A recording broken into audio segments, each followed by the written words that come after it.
सोचिए, आपने 3 साल ग्रेजुएशन की, 2 साल मास्टर्स की, फिर नेट के लिए रात रात भर पढ़े और एक दिन पता चला आपकी डिग्री सिस्टम के हिसाब से कम वैल्यू हो चुकी है। ना कॉलेज ने बताया, ना कोचिंग ने, ना किसी यूट्यूबर ने। और इसका कारण कोई प्राइवेट कॉलेज नहीं, कोई स्कैम नहीं, बल्कि एक गवर्नमेंट बॉडी है, यूजीसी। आज का वीडियो सिर्फ जानकारी नहीं है, ये चेतावनी है, क्योंकि यूजीसी के नए नियम चुपचाप आपके फ्यूचर को रीसेट करना शुरू कर चुके हैं, बिना अनाउंसमेंट के, बिना हंगामे के। अगर आप स्टूडेंट हैं या आपके घर में कोई ग्रेजुएशन, पोस्ट ग्रेजुएशन, नेट या पीएचडी कर रहा है, तो ये वीडियो मिस करना मतलब अपने फ्यूचर के साथ जुआ खेलना। भारत में हर साल लाखों स्टूडेंट्स डिग्री लेते हैं। सबके सपने लगभग समान होते हैं, अच्छी नौकरी, सम्मान, स्टेबिलिटी। लेकिन रियलिटी क्या है? डिग्री है लेकिन नौकरी नहीं, क्वालिफिकेशन है लेकिन एलिजिबिलिटी क्लियर नहीं, मार्क्स हैं लेकिन नियम बदल चुके हैं। और जब स्टूडेंट पूछता है गलती कहां हुई, तो जवाब मिलता है यूजीसी के नियम के हिसाब से आप एलिजिबल नहीं हैं। पर सवाल यह है, यूजीसी ने नियम कब बदले, क्यों बदले और किसके फायदे के लिए? इसीलिए आज हम यूजीसी को जीरो से समझेंगे, बिना लीगल भाषा के, बिना बोरिंग लेक्चर के। यूजीसी क्या है? यूजीसी का मतलब सिर्फ यूनिवर्सिटी ग्रांट्स कमीशन नहीं होता। यूजीसी का मतलब होता है एजुकेशन का रिमोट कंट्रोल। यूजीसी तय करती है कौन सी यूनिवर्सिटी रियल है, कौन सी डिग्री वैध है, कौन सा कोर्स फ्यूचर प्रूफ है, कौन टीचर बन सकता है, कौन सिर्फ डिग्री होल्डर रह जाएगा। और सबसे खतरनाक बात, यूजीसी के नियम रेट्रोस्पेक्टिव इंपैक्ट भी डाल सकते हैं। मतलब आज का नियम कल की डिग्री पर असर डाल दे। सोचिए, आपने एडमिशन लिया जब नियम कुछ और था, डिग्री पूरी हुई जब नियम बदल चुका था। स्टूडेंट बोले, पर जब मैंने एडमिशन लिया था तब तो अलाउड था। सिस्टम बोले, अब अलाउड नहीं है। यहीं से प्रॉब्लम शुरू होती है। यूजीसी क्यों इतना पावरफुल है? क्योंकि यूजीसी संसद के एक्ट से बनी है। 1956 मिनिस्ट्री ऑफ एजुकेशन के अंडर काम करती है। कोर्ट्स भी यूजीसी गाइडलाइंस को सीरियसली लेते हैं। मतलब अगर यूजीसी बोले नो, तो कोर्ट भी अक्सर नो बोल देता है। एक बड़ा मिथक, बहुत लोग सोचते हैं यूजीसी बस फंड देती है यूनिवर्सिटीज को। सच ये है, फंड सेकेंडरी रोल है, कंट्रोल प्राइमरी रोल है। यूजीसी एक रेगुलेटर है, ना कि सिर्फ पैसे बांटने वाली बॉडी। डिग्री की वैल्यू का गेम, आज डिग्री का वैल्यू डिपेंड करता है यूनिवर्सिटी यूजीसी अप्रूव्ड है या नहीं, course mode, regular, online, distance, admission का साल, लेटेस्ट यूजीसी नोटिफिकेशन। इसलिए समान डिग्री, समान सब्जेक्ट, लेकिन अलग वैल्यू। डिग्री का नाम समान हो सकता है, लेकिन सिस्टम के लिए हर डिग्री बराबर नहीं होती। नेट, पीएचडी और प्रोफेसर बनने की हकीकत। पहले masters, net result, teaching career. अब पीएचडी को कंपलसरी किया जा रहा है, रिसर्च पब्लिकेशन का प्रेशर। इंटरव्यू में यूजीसी मैट्रिक्स यूज हो रहा है। मतलब सिर्फ रट्टा मार के नेट क्लियर करना पर्याप्त नहीं, लॉन्ग टर्म एकेडमिक प्लानिंग जरूरी हो चुकी है। और अब जो मैं आगे बताने वाला हूं वो डायरेक्टली कनेक्टेड है रिजर्वेशन, प्राइवेट यूनिवर्सिटी और गवर्नमेंट के पावर शिफ्ट से।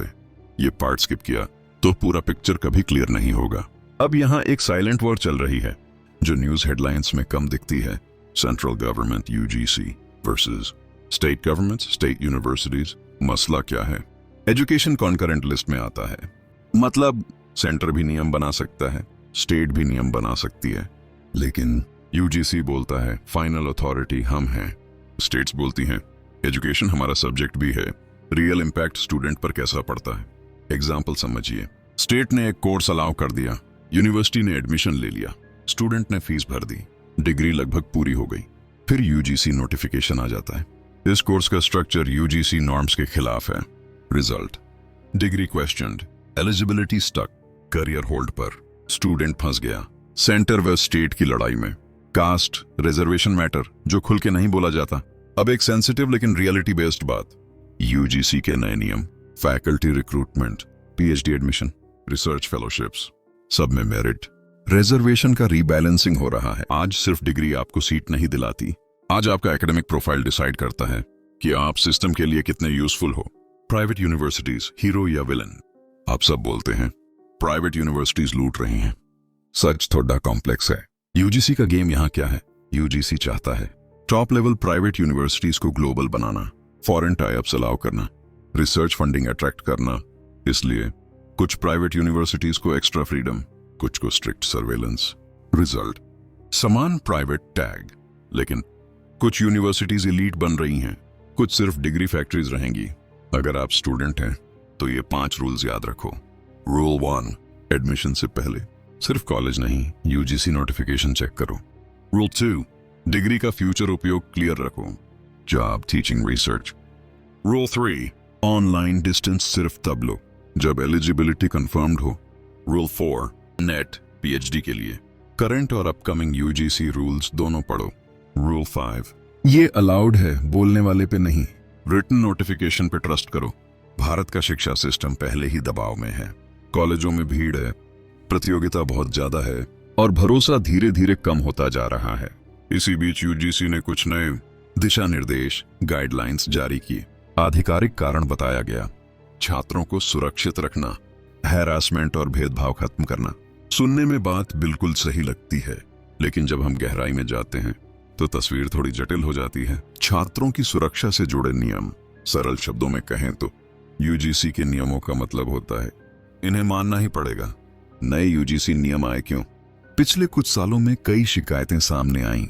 छात्र उत्पीड़न, जाति आधारित भेदभाव, फैकल्टी द्वारा पावर का दुरुपयोग, आंतरिक समितियों का सही से काम न करना। सोशल मीडिया ने भी दबाव बढ़ाया, सरकार के पास डेटा पहुंचा और फिर कहा गया सिस्टम को और सख्त बनाना पड़ेगा। यहीं से नए यूजीसी गाइडलाइंस का जन्म हुआ। जाति और भेदभाव से जुड़े नियम, सबसे संवेदनशील और विवादित हिस्सा यहीं से शुरू होता है।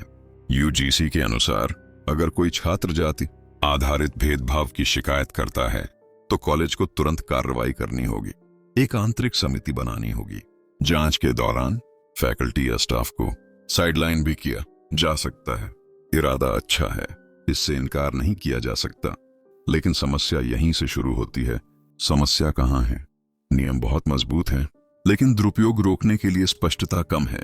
सोचिए, शिकायत आ गई, सबूत अभी सत्यापित भी नहीं हुए, लेकिन प्रतिष्ठा पहले ही खराब हो गई। भारत जैसे देश में एक आरोप ही काफी होता है। सोशल मीडिया पर ट्रायल शुरू हो जाता है, करियर पर स्थायी दाग लग जाता है।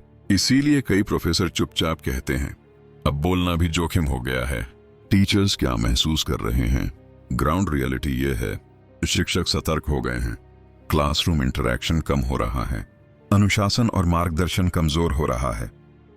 ट्रेनिंग का इश्यू, कमिटी मेंबर्स का बायस, टाइम बाउंड इन्वेस्टिगेशन की कमी, ये सब क्वेश्चंस अभी अनआंसर्ड हैं। आगे क्या हो सकता है?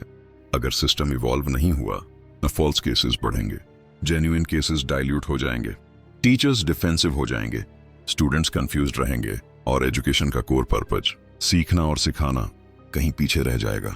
यूजीसी के रूल्स जरूरी हैं, प्रोटेक्शन भी जरूरी है, पर बिना बैलेंस के प्रोटेक्शन कभी कभी नया प्रॉब्लम क्रिएट कर देता है।